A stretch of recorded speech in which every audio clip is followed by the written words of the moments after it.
A TV Ana Matra entrevista o deputado João Dado, do PDT de São Paulo. Ele é vice-presidente da Comissão Mista de Orçamento e também integrante da Comissão de Finanças e Tributação da Câmara dos Deputados. É nessa comissão que passam diversos projetos de interesse da magistratura. E é sobre isso que nós vamos conversar agora. Deputado, muito obrigada pela entrevista para o nosso programa. A nossa primeira pergunta é a respeito do adicional por tempo de serviço. O senhor presidiu a comissão especial que discutiu essa PEC, né? E nessa comissão, o texto sofreu uma alteração na qual foram incluídas outras carreiras. O senhor acredita que ainda assim o texto permanece viável? Eu penso que sim. A PEC 210, eu tive a honra de ser o presidente da comissão especial. Ela traduz um sentimento de interesse público, que é aquele agente, aquele membro de poder que permanece no exercício daquela tarefa de interesse público, ele tem que ser, vamos dizer, valorizado através do adicional por tempo de serviço. Com a efetivação do subsídio para as carreiras exclusivas de Estado, houve a extinção dos adicionais por tempo de serviço. E nós acreditamos e somos defensores da tese de que eles têm que ser recriados, restaurados. Mais do que isso, eles têm que ser percebidos extra-teto. Porque o que acontece é que a magistratura e o Ministério Público são carreiras cujos subsídios estão próximos do teto salarial. E aí começa a haver corte salarial em função da permanência maior desses magistrados e desses promotores nas carreiras exclusivas de Estado. Nós acreditamos que o adicional de tempo de serviço deve ser extra-teto e também acreditamos, assim como os membros da comissão especial que analisou a tese, que deve ser estendido às demais carreiras que exercem funções exclusivas de Estado. Eu menciono os procuradores de Estado, os delegados de polícia, os auditores fiscais, porque são carreiras cuja ação, cuja missão é privativa do Estado. O Estado não pode delegar essa tarefa, não pode terceirizar essa tarefa. Então são servidores que, ao permanecerem na carreira, também devem merecer essa concessão dessa valorização do seu tempo de serviço extra-teto. Nós acreditamos que a matéria, em função da amplitude maior, penso até que ela caminhará com mais celeridade aqui na Câmara dos Deputados. Ela é meritória, não houve nenhuma contestação de ser meritória ou não a matéria. É sempre um tema polêmico porque gera alguma despesa para o caixa do governo, dos governos de uma forma geral, governo da União, governo estadual e governo municipal. Porém, nós acreditamos e somos defensores da tese de que investir em carreiras, em membros da Justiça, em membros do Ministério Público, em procuradores, em delegados e em fiscais, nós acreditamos que isso não é despesa, isso é investimento. Quem ganha é o cidadão. O senhor também é integrante da Comissão de Finanças e Tributação, como falado anteriormente. Por lá passam diversos projetos de interesse da magistratura, entre eles os que criam vagas nos tribunais regionais do trabalho. Por que esses projetos de interesse do judiciário, que têm reflexos positivos para toda a sociedade, ainda são de difícil tramitação? Olha, nós temos tido aqui no Congresso Nacional, tem se dado um ênfase muito grande na burocracia, na forma dos projetos, na interpretação da Constituição e da LDO e da LOA, de tal maneira que muitas vezes projetos da Justiça do Trabalho que chegam à apreciação da Comissão de Finanças ficam sem merecer um parecer favorável, porque ao mesmo tempo há uma tramitação do projeto de lei orçamentária anual e nessa tramitação esses projetos estão contidos lá.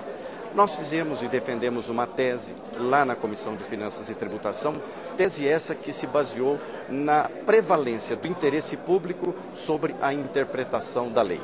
O interesse público diz que a Justiça do Trabalho tem que ser reestruturada, tem que crescer na medida em que crescem as demandas entre o trabalhador e o empregador. E, portanto, não há como um projeto que cria cargos, que reestrutura a Justiça do Trabalho, esse projeto ficar esperando a aprovação da lei orçamentária. A tese que defendemos é que, desde que haja a tramitação concomitante, lá na Comissão de Fiscalização, de Finanças e Tributação, nós passamos a inserir 2 artigos de lei nos projetos da Justiça do Trabalho, que criam e reestruturam a Justiça do Trabalho, 2 artigos de lei que procuram fazer o seguinte: eles expressam, ainda que em duplicidade, a tese de que aqueles cargos só poderão ser criados se houver dotação orçamentária. O que nós pretendemos com isso é permitir a tramitação do projeto, o caminhamento dele aqui no Congresso Nacional, porque lá na Comissão de Finanças e Tributação não é parecer conclusivo. Ele ainda vai tramitar por todo o Senado Federal em 2 comissões, enfim, o projeto vai continuar no plenário da Câmara, haverá uma tramitação muito longa. Enquanto essa tramitação acontece do projeto que cria cargos, ao mesmo tempo haverá a apreciação da lei orçamentária, que é sempre muito mais célere a tramitação e a sua aprovação. Dessa maneira, quando acontecer a efetiva aprovação da lei e a sua promulgação, com certeza já estará satisfeito o artigo 169 da Constituição Federal, que diz que tem que haver prévia dotação orçamentária, porque aí então o orçamento estará votado, estará transformado em lei e, portanto, satisfeita essa condição constitucional. Mas essa tese demorou para ser atendida e compreendida aqui na Casa. Nós tivemos a felicidade de defendermos a tese em um plenário que estavam presentes diversos presidentes de TRTs que ajudaram e colaboraram na defesa da tese, e eu penso que juntos foi possível sensibilizar a Câmara dos Deputados e a Comissão de Finanças e Tributação para que esses projetos, que são de absoluto interesse público, não ficassem obstaculizados na sua tramitação e pudessem tramitar pela comissão com norma, com um artigo saneador ou de adequação orçamentária, e com isso atende-se o interesse público e evita-se a protelação na tramitação e na aprovação desses projetos lá pela Comissão de Finanças e Tributação. O senhor foi também um palestrante do 3º curso de orçamento público, que foi promovido pela Ana Matra no mês de novembro, né? Lá o senhor falou também que essa dificuldade também passava pela própria discussão do orçamento público, que era uma prerrogativa exclusiva do presidente da República. O senhor acredita que existe um caminho para uma maior democratização dessa discussão?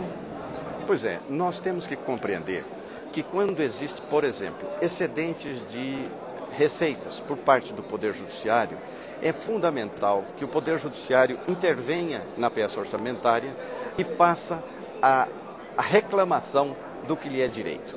Já há a norma que vincula o excedente de uma receita ao próprio poder que gerou esse excedente. Mas o que não há ainda é uma possibilidade da iniciativa do Poder Judiciário já ser apreciado pela Comissão de Orçamento. Ainda é uma tese que passa necessariamente pelo Presidente da República. E eu penso que nós temos que rediscutir essa tese. Não é possível ter 3 poderes independentes e que um poder, para poder complementar os seus recursos em decorrência de excedentes de receitas que ele próprio gerou, ter que se submeter essa apreciação ao mais alto posto de outro poder. Nos parece que isso é indevido e eu penso que nós devemos caminhar no sentido de dar maior independência ao Poder Judiciário no aspecto do orçamento e, mais do que isso, também, como eu falei lá naquele evento que a Ana Matra